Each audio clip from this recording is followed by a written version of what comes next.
Okay, guys, so getting this engine put back in the dozer, and I'm going to release this out of order, the rest of it. But I actually had the radiator on, and the fan and everything was all on there. I had to take it all back apart. I lost all my coolant all over the ground. I tried to catch it, but it didn't work. Anyway, I've got this timing cover plate back off, and everything's hooked up, but the dozer won't start. So it turns over and everything runs on the starter.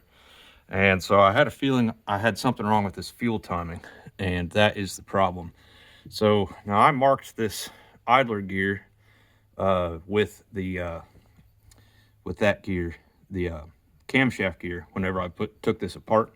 And I thought when I put those marks back that ought to have everything lined up more or less correctly. But got to thinking about it, and because these are all different size gears, as this stuff turns, one revolution on this one is less teeth than this one, same teeth per inch, but by the circumference and bigger circumference and all. So there is a punch mark on this gear right there. You can see it, and that is supposed to match this tab of this little weird washer, which, as you can see, also matches my camshaft. So that aligns the fuel pump to the camshaft. So, and that, by the way, is with number one piston at top dead center. Have to have the valve cover off on this and check to make sure that both your push rods are loose. And then there's a window in the bell housing, and you won't be able to see in there because my flashlight died, but there's a mark on the flywheel that says DC, dead center, and there's a little pointer in there. So you line that up until you see dead center there, and then you check to make sure these are loose. Now, if you're at top dead center of the compression stroke, which is where I'm at now, that's what you want. These are loose. If you're at top dead center of the exhaust stroke, both of these will be tight. So, okay. So in that case, you just turn the engine around 180 degrees more.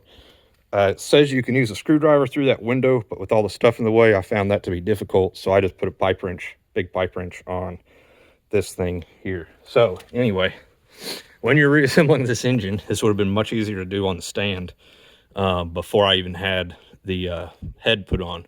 This would have been way better, but I could have figured this out and had it correct, I think. Although I say that, you'd have to have the head on because you need to make sure that you're at top dead center of the compression stroke. You can't tell that just by looking at it. You got to have the push rods connected to the rocker arms to know that you're at top dead center of compression stroke. And then this punch mark here on your camshaft gear should line up with this pointer, and this pointer should line up with that. So that is why this would not start. Solution is fairly easy.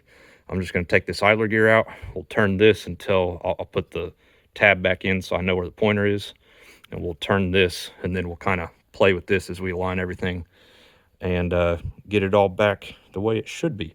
And hopefully then once I get this put together, engine will start. So anyway, don't make that mistake. Learn from me on this one. The fuel pump gear here has to be timed, and this is the indicator. So all right, so now you can see that timing mark lined up with your pointers. Now, over here on the fuel pump, there is a timing window right here. So 2 little flathead screws.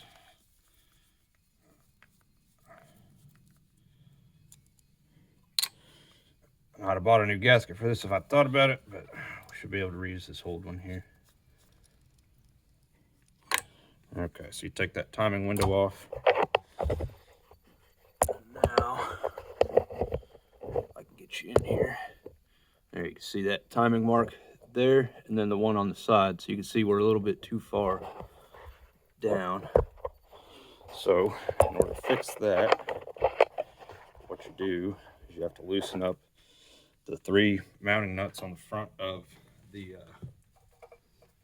pump itself.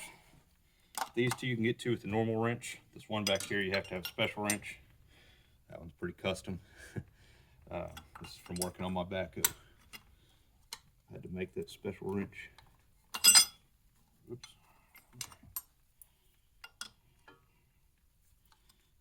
And it's hard to get in here to it. Huh. You know, it wasn't all that tight. Okay, now you turn the entire pump to line that housing up. I may have to loosen some fuel lines up to get it to turn.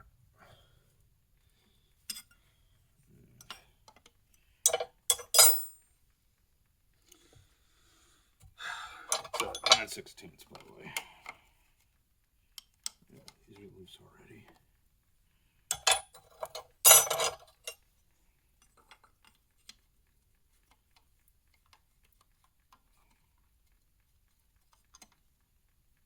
Okay, that's loose.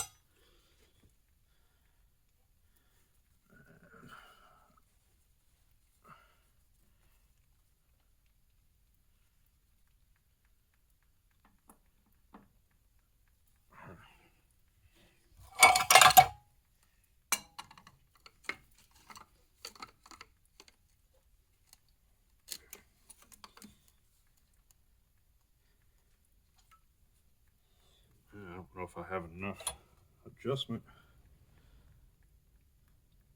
Excuse me. It may mean I need to move one tooth on this. This is your fine adjust. So it's actually turning the entire fuel pump.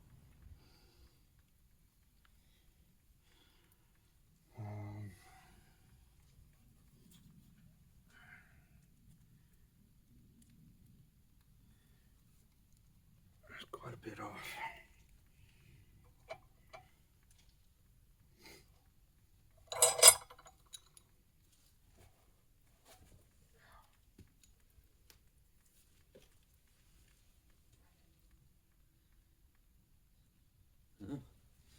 I don't know. It looks pretty good.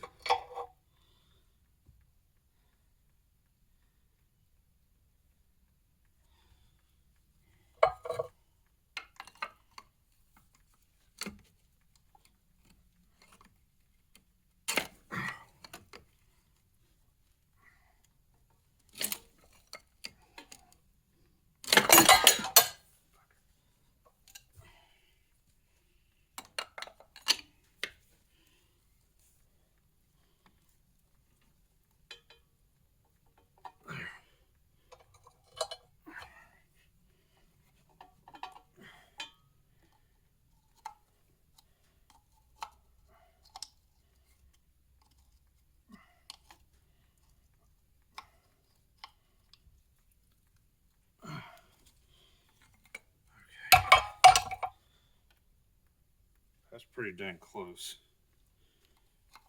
Tighten this back up and we'll try it. See if it starts like that. And if it doesn't, then we will go from there. Put this back on. The trick is, in order for this timing window, in order to read it, you do have to have the engine with the #1 piston at top dead center. So as soon as I kick this over and try to start it, if it doesn't work, you know, we'll have to reset everything here. Now, one note on my backhoe. Whenever I put the fuel pump on, it's the exact same kind of fuel pump. It wasn't running very good because it was timed just a little bit wrong. And I loosened those off while it was running, and it actually pulled the pump itself into timing. So that may work on this, may not. That was awful tight. So anyway, I put some stuff back together here, and then we'll see if she'll start. All right, here we go. I don't know if it's going to start. This dozer's always giving me battery trouble, and my battery's kind of dead. So, but everything else should be ready. So let's give it a try here. All right.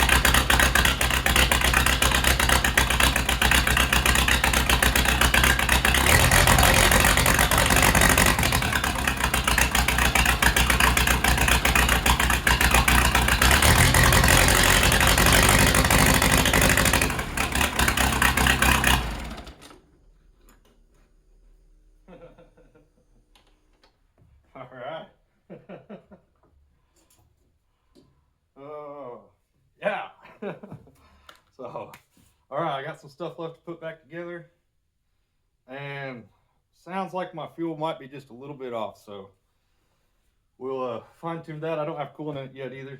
So, all right, awesome. Oh, that's awesome.